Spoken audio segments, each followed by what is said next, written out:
Hello and welcome students, আশা করি তোমরা সকলেই খুব ভালো আছো। জ্ঞানজ্যোতি কোচিং সেন্টারের পক্ষ থেকে তোমাদের সবাইকে আরো একবার স্বাগত। তো আমি মীরা ম্যাম, আজকে আমি তোমাদের ইউনিভার্সিটি থেকে আবার একটি নতুন টপিক নিয়ে চলে এসেছি। আজকে আমি তোমাদের সঙ্গে যেটি আলোচনা করব সেটি হচ্ছে তালাত সৈকতে বাড়ি সিন্ধু সম সুতমিত রমণী সমাজে।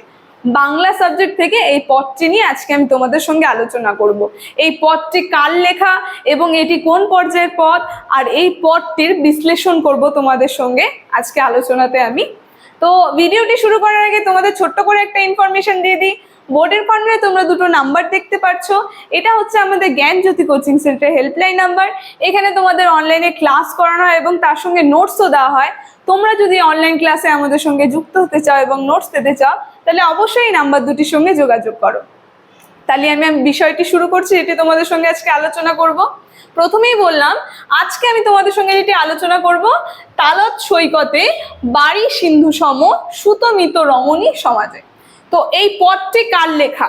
দেখো, আমি আলোচনাটি যখন করব আমি তো মুখে মুখে আলোচনা করব, তোমরা একটু খাতার পেন নিয়ে বসবে, সেটি তোমরা লিখে নিবে যাতে পরীক্ষায় গিয়ে সেটাই লিখে আসতে পারো। তাহলে আমি শুরু করছি আলোচনাটি, তোমরা একটু নোটে লিখে নিবে। দেখো, প্রথম যে প্রশ্নটি আমি খণ্ড খণ্ড করে দিয়েছি, এই পদটি কার লেখা?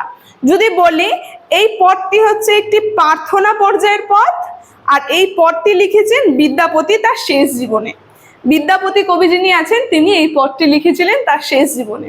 এই পদটি নিয়ে যদি আমি আলোচনা করি, আলোচনার আগে একটু বলে দিই, তিনি তার অন্তিম সময়, জীবনের অন্তিম সময় ভগবানের কাছে নিজের আত্মসমর্পণ করে এবং ভগবানের কাছে নিজের জীবন নিবেদন করছে। তিনি বলেছে যে সারা জীবন কি করেছি, এখন শেষ মুহূর্তে আমি তোমার কাছে আমার জীবন সঁপে দিচ্ছি তোমার চরণে। এই বিষয় নিয়ে তিনি এই পদটি লিখেছিলেন। দেখো, আমি যদি একেবারে বিশ্লেষণ করি, তোমরা লেখা শুরু করবে। আমি আলোচনা করছি, সারা জীবন সুখভোগে জীবন অতিবাহিত করে বেলা শেষে কবি আক্ষেপ করেছেন। কে আক্ষেপ করেছেন? বিদ্যাপতি। বিদ্যাপতি কবি আক্ষেপ করেছেন আর প্রার্থনা করেছেন মাধবের চরণাশ্রয়। মাধব বলতে ভগবান শ্রীকৃষ্ণের কথা বলেছে। তিনি কি করেছেন? বেলা শেষে বলতে তার জীবনের অন্তিম পর্যায়ে তিনি তার চরণে নিবেদন করেছেন, চরণের আশ্রয় হয়েছেন প্রভুর। বলছেন যে কবি বলেছেন, উত্তপ্ত বালুকা রাশিতে জলবিন্দু যেমন ক্ষণস্থায়ী, জীবনে তেমনই ক্ষণস্থায়ী যে পুত্র মিত্র রমণী সমাজ। হে মাধব, আমি তোমাকে ভুলে সারা জীবন তাদেরকে মন সমর্পণ করলাম। দেখো, এখানে কি সুন্দর করে বলেছে যে উত্তপ্ত বালিকা, যেমন উত্তপ্ত বালুকার মধ্যে আমরা যদি একটু জল দিই, কি হয়ে যায়? সেই জলটা নিমেষে শেষ হয়ে যায়। তেমনই কি করেছি আমরা সারা জীবন, মাতা পিতা বিভিন্ন সম্পর্ক যত আছে, আমাদের আত্মীয় স্বজন, তাদেরকে আমরা সময় দিয়েছি, কিন্তু এগুলো তো উত্তপ্ত বালিকার মতো, যেখানে জল নিমেষে চলে যায়। কিন্তু যে থাকবে ভগবান, তার চরণেই আমি কি নিজেকে নিবেদন করতে পারিনি। সারা জনম আমি আমার নিজের সম্পর্কের কথা চিন্তা করেছি, নিজের আত্মীয়জনের কথা চিন্তা করে গেলাম। তাই বলেছে যে হে মাধব, আমি তোমাকে ভুলে সারা জনম তাদের মন সমর্পণ করলাম। কি বলেছে? মাধব বলতে ভগবানকে বলছে, হে মাধব, আমি কি করেছি? তোমাকে ভুলে গিয়েছি আর সারা জীবন তাদের কাছে আমার নিজের মন সমর্পণ করেছি, মানে তাদেরকে খুশি করার চেষ্টা করেছি, তাদেরকে প্রসন্ন করার চেষ্টা করেছি, কিন্তু তোমার কথা আমি ভুলে গিয়েছি। তারপরে বলেছে, এখন আমার কি উপায় হবে? এই যে সারা জীবন যে আমি এমন এদের সঙ্গে সময়টা কাটিয়েছি, অতিবাহিত করেছি, তোমার কথা মনে করিনি, এখন অন্তিম সময় আমার উপায়টা কি হবে, আমার গতি কি হবে? বলেছে, পরিণামে আমার কোনো আশা নেই মাধব। বলছে এর পরিণামে আমার আর কোনো আশা নেই, কারণ আমি তো কিছুই করতে পারিনি। তুমি জগত্তারণ, দিনজনে অশেষ দয়া, তোমার এই মাত্র তুমি জগত্তারণ, দিনজনে অশেষ দয়া তোমার, তাই একমাত্র তোমাতেই এখন আমি বিশ্বাস রাখি, তুমি আমায় উদ্ধার করবে। বলছে, প্রভুকে বলছে তিনি দীনদয়াল, তিনি পতিতদেরকে তারণ করেন, উদ্ধার করেন। তাই বলেছে একমাত্র তুমি এই পতিতকে উদ্ধার করতে পারবে, তাই তোমার উপরে আমার অশেষ আশা রয়েছে, তুমি আমায় উদ্ধার করবে। আমি অর্ধেক জনম ঘুমিয়ে কাটালাম, শৈশব ও বার্ধক্যে আরো সময় নষ্ট হলো, তারপরে আবার কত সময় নিধুবনে রমণী সঙ্গে মেতে রইলাম। মানে বলেছে তার অর্ধেক জনম তিনি কি করেছে? যেটা আমাদের মানুষের সাধারণ জীবনে যদি বলি, আমরা কি হয়, আমাদের জীবনের অর্ধেক সময় কিন্তু ঘুমিয়ে কেটে যায়।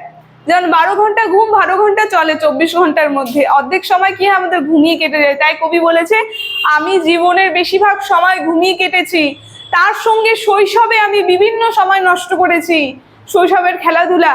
তারপরে নিধিবনে, মানে যখন যৌবন হলো, নিধিবনে বিভিন্ন রমণীর সঙ্গে বিভিন্ন রাসলীলা করেছে, তাই বলেছে এমন করে তিনি সময় অতিবাহিত করেছে। তারপরে বলেছে, তোমার ভজনা করব কখন, কখন চতুর্মুখ ব্রহ্মার মৃত্যু হয়, শুধু তোমার কোনো আদি নেই, কোনো অবসান নেই। বলছে এত কিছু করেছি, এত কিছু করতে আমার জীবনটা অতিবাহিত হয়ে গেল। ঠিক আছে, শৈশব, যৌবন, ঘুমে তার গোটা জীবনটা নষ্ট হয়ে গেল। তাই বলল, আমি তোমাকে যে ভজবো সেই সময়টা আমি কখন দিয়েছি তোমাকে, সেই সময়টা আমি পাইনি। আবার ব্রহ্মার কথা বলেছে, চতুর্মুখ আমরা জানি ব্রহ্মাদেবকে বলে। ব্রহ্মা যে চতুর্মুখ, তার আদি, তিনি কি হয়, জন্ম হয় আবার মৃত্যু। আমাদের যেরকম পুরাণে রচিত আছে, কি হয়, এই পৃথিবী যেরকম সৃষ্টি হয়েছে, আবার এটা কি হয়, প্রলয় ধ্বংস হয়ে যায়। তখন কি হয়, সেই ব্রহ্মার আবার ধ্বংস হয়ে যায়। কিন্তু যিনি অনাদির আদি, গোবিন্দ মাধব যার কথা বলেছে, তার কোনো আদি নেই আর অন্ত নেই। তাই বলেছে, তোমার কোনো আদি নেই, তোমার কোনো অন্ত নেই, তুমি ধ্বংস হও না। তারপরে কি বলেছে, যে শুধু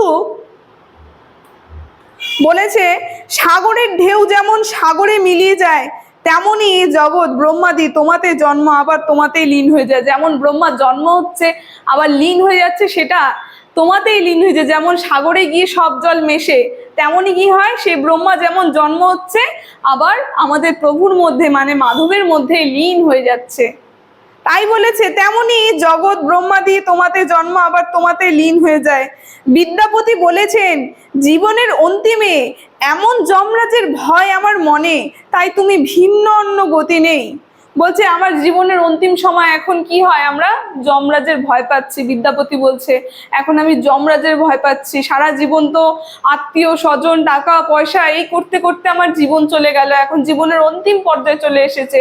আমি এখন যমরাজের ভয় পাচ্ছি, যে যমরাজ আসবে, আমাকে নিয়ে চলে যাবে, আমাকে শাস্তি দেবে। তাই বলছে যে এখন তুমি ভিন্না, তুমি ভিন্ন, মানে তোমার ছাড়া আমার আর অন্য কোনো গতি নেই। লোকে বলে তুমি আদির অনাদির নাথ। বলেছে, ভগবানকে বলেছে তিনি কি আদির অনাদি। এখন এই ভবসাগর থেকে আমাকে উদ্ধার করার ভার তোমারই মাধব। বলেছে মাধবের কাছে নিজের প্রাণ সমর্পণ করে দিয়েছে। বলছে এই যে ভবসাগর, এই যে জগতের ভবসাগরের সঙ্গে তুলনা করেছে, এর থেকে উদ্ধারের একমাত্র পথ হচ্ছে এখন তুমি, তুমি ছাড়া আমার আর অন্য কোনো গতি নেই। বিদ্যাপতি আমাদের ভগবানের কাছে, মানে তার ভগবান মাধবের কাছে তিনি আত্মসমর্পণ করে এই কথাগুলো বলেছে এই পদটির মাধ্যমে। ঠিক আছে, তো এই পদে একদিকে যেমন কবির কৃতকর্মের জন্য আক্ষেপ, মানে তিনি যে সারা জনম কি কি করে গেছে তার জন্য তার আক্ষেপ ফুটে উঠেছে, তেমনি অন্যদিকে জগদীশের মাধবের প্রতি অগাধ বিশ্বাস লক্ষণীয়। তাই তিনি সারা জীবন বৃথা কার্যে অতিবাহিত করে অন্তিমে তারই ভরসাপন্ন ভবতারণে আশা রাখেন। মানে তিনি বলেছেন, যেমন তিনি প্রভুর কাছে অনুশোচনা বোধ করছে, বলছে যে সারা জীবন আমি এরকম করে জীবনটা কাটিয়ে দিয়েছি, তোমাকে ডাকিনি, এরকম নিবেদন করেছে, নিজের কর্মের জন্য তিনি দুঃখিত। আবার কি, প্রভুর কাছে নিজের নিজের জীবন প্রভুর চরণে সমর্পণ করেছে, দুদিক। তাই কবি বিদ্যাপতি এই পদে পরম ভক্ত মাধব, যার পরমার্ধ, মানে কবি বিদ্যাপতি তার পরম ভক্ত যে ছিল মাধব, সেই মাধব তার পরম আরাধ্য, তিনি তার আরাধ্য ছিলেন, তাকে পূজা করতেন মাধবকে। তাই মাধবের কাছে নিজের প্রাণ সমর্পণ করে তার জীবন সম্পর্কে, তার যে সারা জন্মের কর্মকীর্তি আলোচনা করে, নিবেদন করে, অনুশোচন বোধ করে এবং তার জীবন তার চরণে সমর্পণ করছে এই পদটি রচনার মাধ্যমে। তো এই পদটির আলোচনাটি আজকে আমার এতটুকুনি ছিল। আশা করি ভিডিওটি তোমাদের ভালো লেগেছে। যদি ভালো লেগে থাকে তাহলে অবশ্যই like, comment, share and subscribe করে দিও। Thank you.